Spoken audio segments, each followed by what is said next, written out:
autre chose aussi que des gens ont en tête, c'est que, ok, l'eau, elle n'est pas potable, oui. Si elle n'est pas potable, c'est pas un problème. Je vais la chauffer. Et après que je l'ai chauffée, je peux boire sans problème. Ça encore, c'est un gros problème. Parce que, je vais vous poser une question. Si vous chauffez du fer, qu'est-ce que ça donne à la fin? Prenez des poudres de fer après avoir limé votre couteau, mettez dans de l'eau, chauffez. À la fin, qu'est-ce que vous aurez? Dites-moi. Vous aurez du fer. Vous aurez du fer.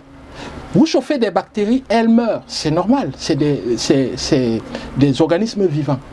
Comme nous, si on nous chauffe dans une eau, à une certaine température, nous ne serons plus là. C'est pareil pour les bactéries. Mais le fer, l'aluminium, chauffez comme vous voulez.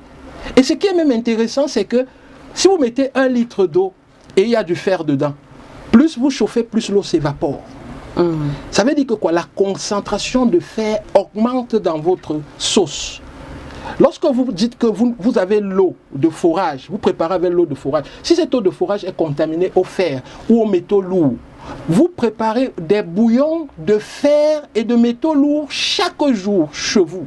Je suis désolé de le dire ainsi. Et vous consommez des belles sauces de métaux lourds. Et parfois, ces métaux lourds vous donnent un arrière-goût. Et vous dites non, vraiment la sauce, quand je prépare ça chez moi, ça a un arrière-goût là qui me plaît. Mais c'est cet arrière-goût là qui va vous emporter après quelques années. Vous voyez un peu. Docteur, quelle est la bonne méthode pour que les téléspectateurs qui nous regardent arrêtent peut-être de faire bouillir leur eau se disant qu'ils sont en train de tuer les bactéries?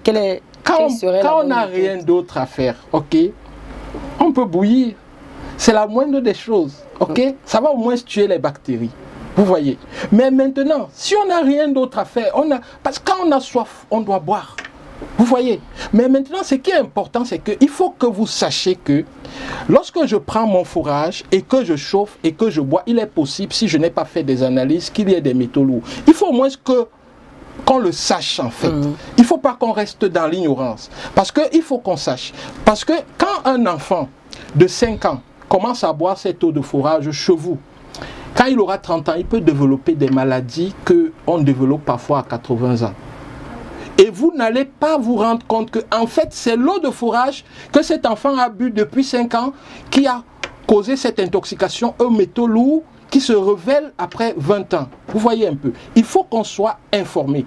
Et je vais vous dire une chose qui va vous surprendre. Allez-y. L'eau du robinet, quel que soit ce qu'on va dire, l'eau